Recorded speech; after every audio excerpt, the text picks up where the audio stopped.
Hi, I'm Munchadaster the Dungeon Master, and I'm going to talk to you about virtual tabletops. Now, virtual tabletop is a way that you can play Dungeons & Dragons online with your friends and emulate the experience of real-life play as closely as you can. It gives you assets like a virtual map that you can move your characters across on a grid and tokens, and lets your character sheets all be in one place so that you guys can play the game smoothly together over voice or video or both. A lot of people are familiar with virtual tabletops, but a lot of people aren't, so we're just going to go over some of the basics. Virtual tabletops are mostly hosted on websites externally, like Roll20 or I believe Fantasy Grounds, and some other ones that are newer that are just coming out that I'm not super familiar with yet. But the main VTTs you're going to deal with are web-based, with the exception of Foundry, which is a program you download, but you can host the servers on the web. We're getting into more detail about that later. Here's the main VTTs just available that you should look at if you're looking into playing on a VTT. The number one most popular one probably is Roll20, and the reason being that if it's cheap, the DM can pay just like $5, and you can play, everyone can play for free. It's free for all the players, and it's like $5 a month for the DM, and it's like, that's a good deal. So everybody basically does that one. Now, you can play, but then there's also some other, like Fantasy Grounds is also popular, but I think it's a little bit more expensive, but it has a lot more features. And but I feel like still Roll20 is sort of winning out on that battle, though you could say a lot about how Roll20 doesn't update very often. It has, or it does update, but it doesn't have very many feature updates, and it just got its dynamic lighting working, and it's not that great, okay, frankly. But not that it's terrible. I mean, it's usable. I use it, all right, but it's not perfect, and it could be better.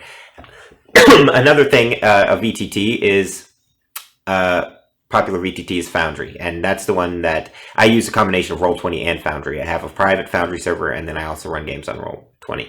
Because Roll20 servers sometimes mess up, so I have to have a contingency plan, so I have my own Foundry server that I can run my games that I would normally play in Roll20 on.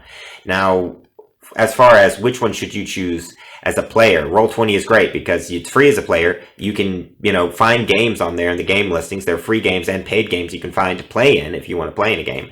And also, it gives you the ability to share your compendium with other people. So if you play one of my games, for instance, I can share my compendium with you. You can use all of my books and the assets I've already bought. Now, talking about buying assets, here's another thing that you have to mention when we talk about VTTs, even though it isn't technically a VTT, which is D&D Beyond. You have to mention D&D Beyond. It's not a VTT, but with the Roll20 Chrome extension or web extension, you can play with you can use your character sheet from D&D Beyond on VTTs like Foundry, Roll20, and I don't know about Fantasy Grounds or any of these others.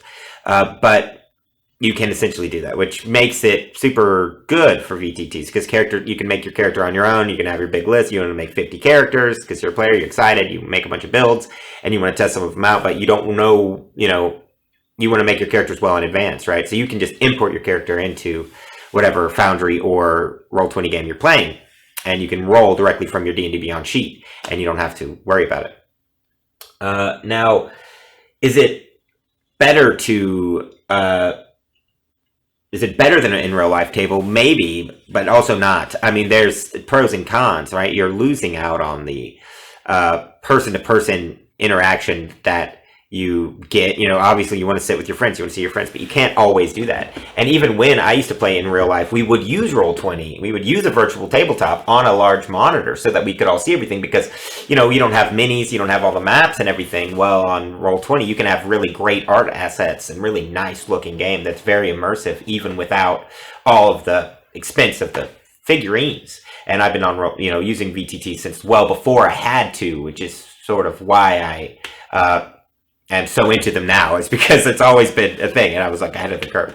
But also, but as far as getting into them and learning, if you're a dungeon master, how much do you have to know about VTTs before you can start running a game on a VTT? Well, there's where you're at. You have to have a certain level of knowledge in order to run a game on there, because what you're going to find is that your first couple of sessions are going to be like, oh, hold on, let me find out how to do this. Oh, hold on, I have to Google how to change the vision on your character sheet, or I have to give you night vision, or I have to do this or that or this or that.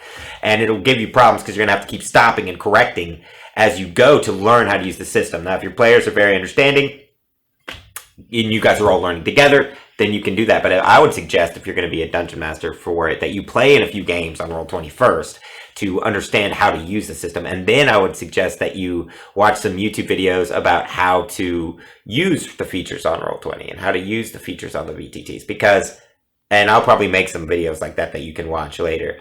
And you have to kind of learn how to use it, all the features, because there's a lot of sort of harder to get to features on Roll20 that are very good, like the random rollable tables, setting up tokens that you can change, like shapeshifter tokens.